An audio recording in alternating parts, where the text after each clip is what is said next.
So hello guys, uh, this is a new form of me talking about stuff, and it's been titled the Dark Room Talks. So it's not going to be dark talks, it's going to be dark room talks.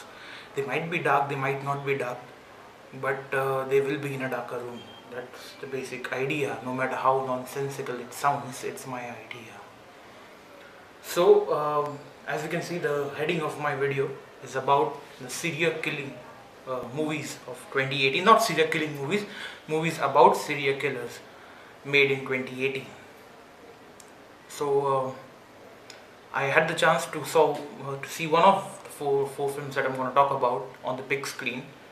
So, I'm going to talk about it first, and then I will talk about the other three films, which are also about serial killers that were made in American cinema, I guess, all four of them, yes. So, the first one is The House That Jack Built, that I got the chance to watch in the film festival in my city. What I felt about the house that Jack built. The first thing is that I'm not really a big fan of movies that humanizes serial killers. I don't know. I find it odd. I find it that I'm not really interested in having a justification for their behavior or how their psyche has been built. I'm not really interested in that. I've seen a few films of that kind. I remember the one that I very much remember is My Friend Dam, a film that I was a decent film up until I realized that it's about a serial killer, because the film doesn't really cover any serial killing. It's about a young guy in his college days, in his high school days, and then later on he became the serial killer, a real life serial killer he was. For me, films like that are disgusting. But having said that, there are certain films which might manipulate an audience, and then we might get converted and we call it, see, at the end of the day, these are films. So I won't take it that seriously that liking a certain film would make me believe in that person or whatever the thoughts that person had.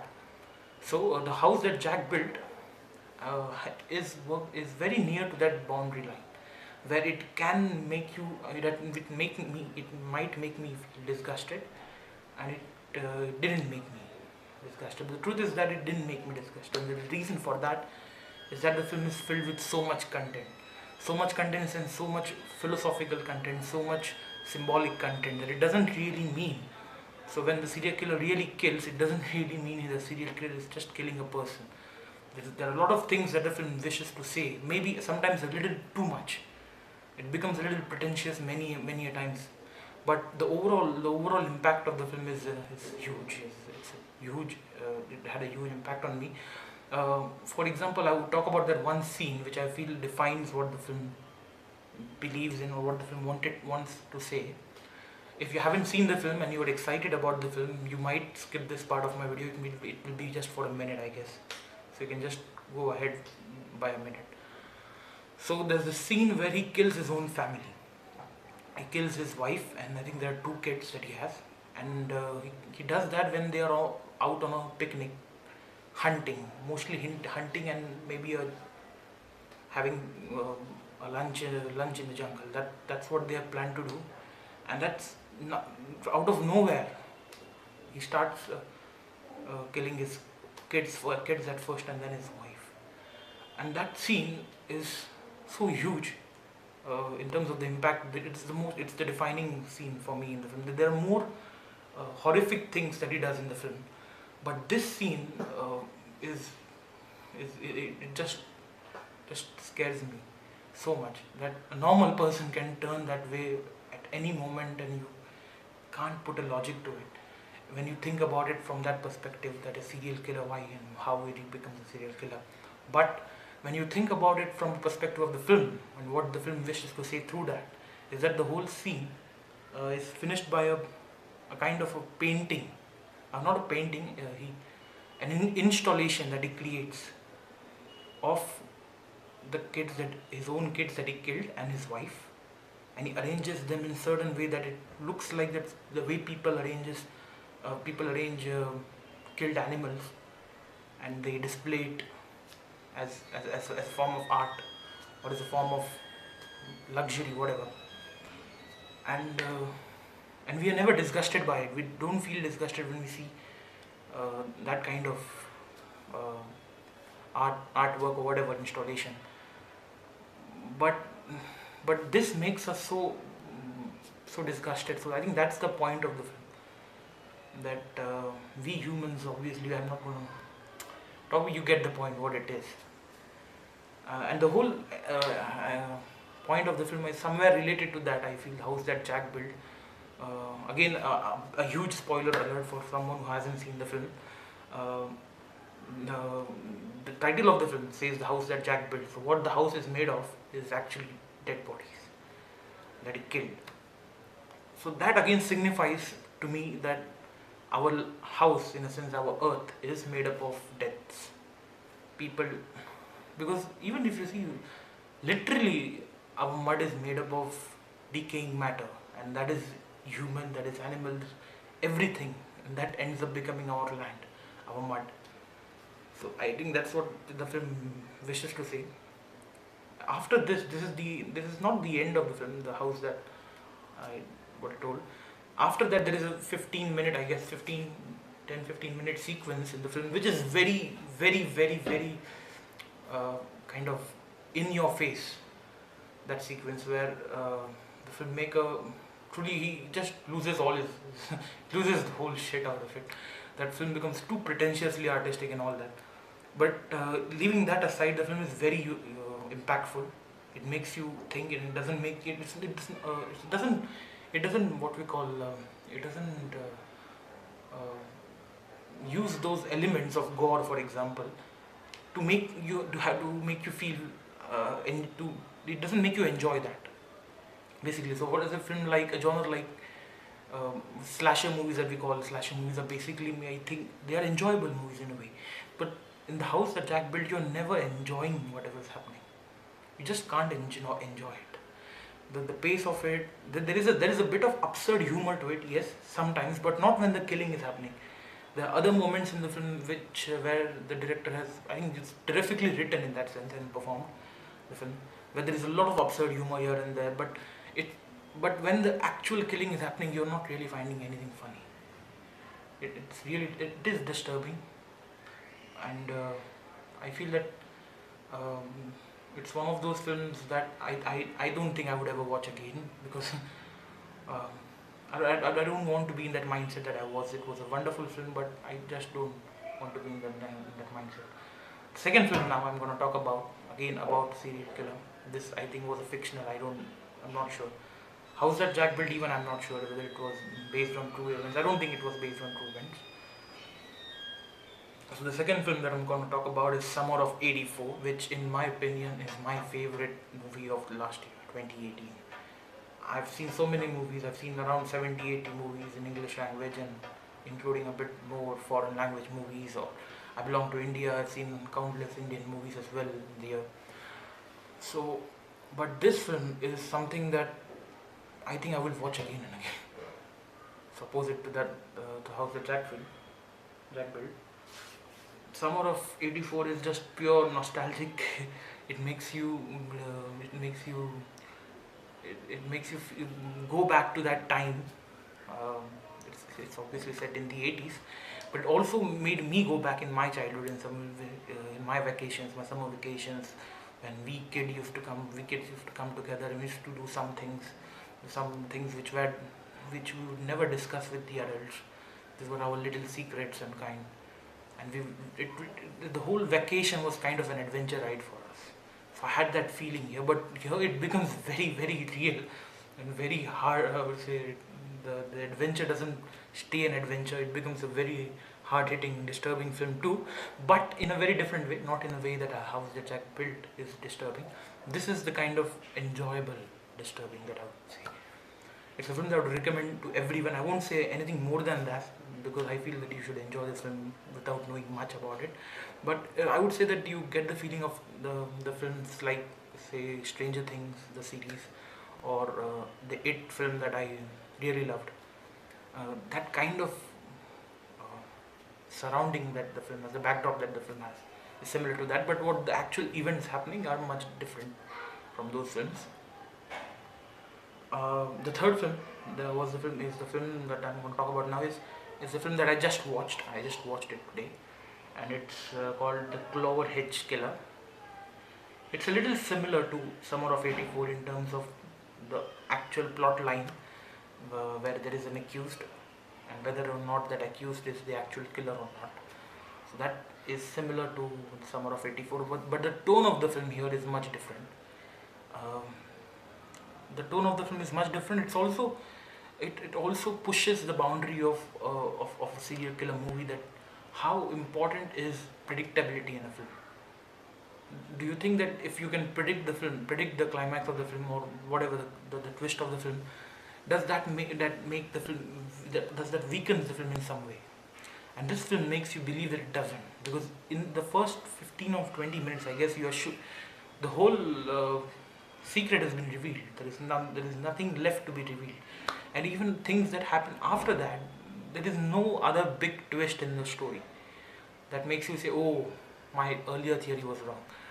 It's not about that. It's not about the theory. It's not about the twist. This film, it's about it's pretty internal. It has a very strong protagonist, young guy, a high school student probably, and he is investigating a murder. Oh, sorry, not a murder, but a murderer. He's discovering a murderer. Again, if you have seen the trailer of the film, I think you are aware of. I think that they revealed what the basic plot of the film was, and the film also reveals it in the first 20 minutes, as I told you. So the film is not really about who and why; it's about how.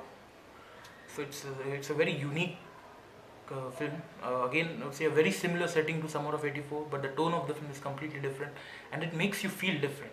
A similar plot makes you feel different. That's what filmmaking is all about. It's not just about the stories. The Clover Hedge Killer is also it's also somewhere. It makes you wonder what family is. I mean, it's not a family drama as per se, but what does a family means in a way, and why do I don't know why, but I felt that this every family has a secret. I don't know where I heard this line, but it just applies. It applies here very well. So it makes you think in that way, that every family has some dark secrets. So yeah, so this film is recommended. All these three films I loved absolutely. The fourth film that I'm going to talk about, is Halloween.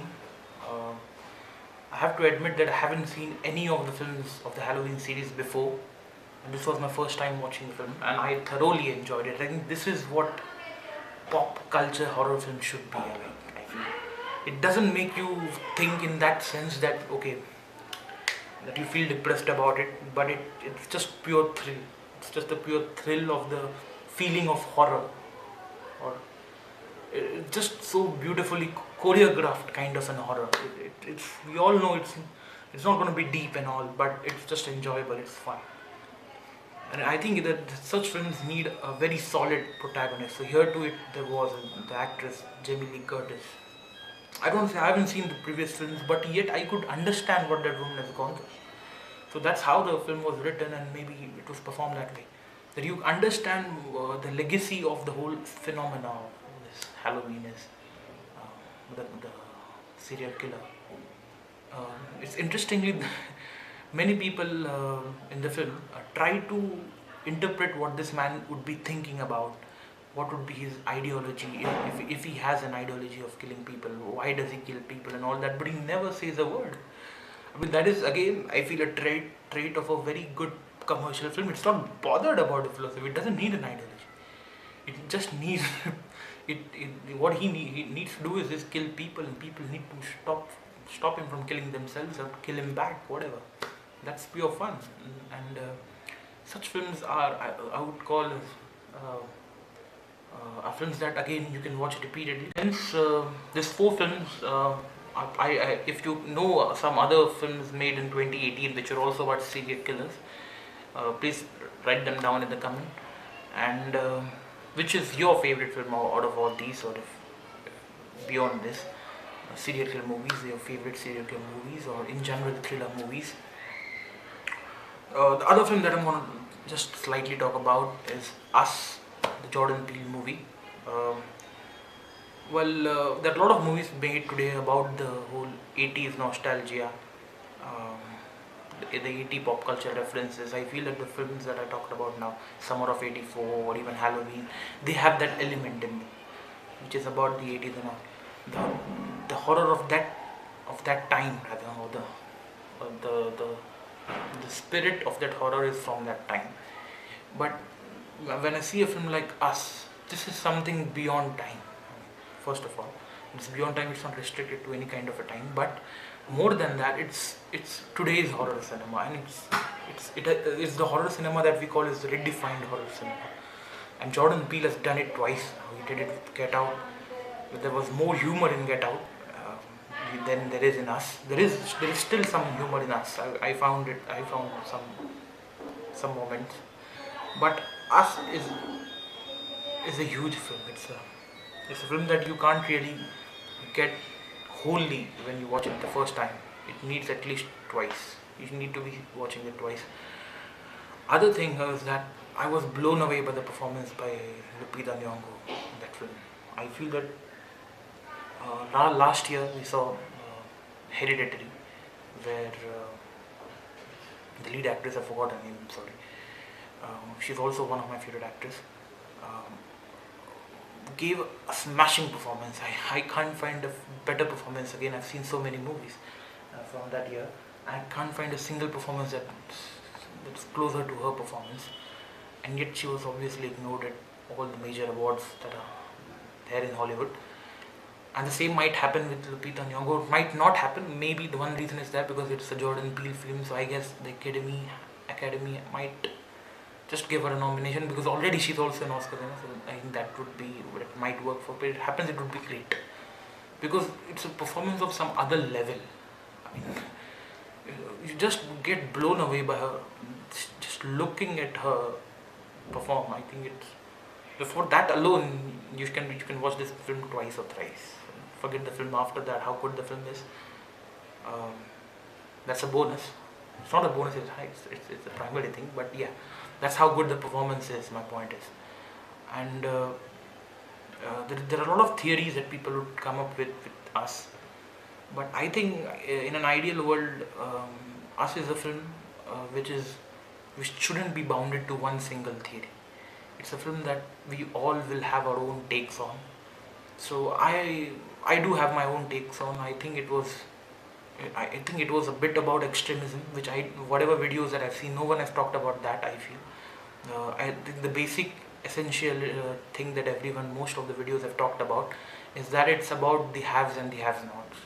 I don't think they've used that word, or they might have, but it's about people who are with privilege and without privilege. That is one way of looking at it, and which I understood. Obviously, there is that perspective to it, but the other thing which I realized is it is concerned with extremism to some extent as well. And in a country like America today, it is a concern. Not just country in America. I think everywhere in the world today, it's a big issue of concern. Extremism of any kind. So in my country too, that is an issue. It's a huge issue if you're aware of it. So I feel that film also talked about it, but then again there are so many other things that it talks about. It also talks about how we treat animals, I guess. That also it talks about. That is the obvious thing that it talks about. But there are deeper things, much more deeper things which you will understand the more you watch it. And the first and foremost thing which I like the most about Us is, again, it never leaves its genre. Within its genre, it discovers all those things. It's always this horror film where people are being killed and people have to save themselves. So within that, it covers all these huge things, which is brilliant. I guess that's what great entertainers should be able to do. That you follow a certain way of entertaining people. You create some way of entertaining people, and then you also say things which you want to say. So yeah, so that was this day. I can't say a week or something. Yeah. So this was just this day I was talking about it. I don't know how I will come back with this kind of video again. And about what I'm going to talk it. This my idea, my basic thought is that I'm not just going to talk about movies here. I'm going I'm going to talk about stuff. Yeah, in the dark room. See you again.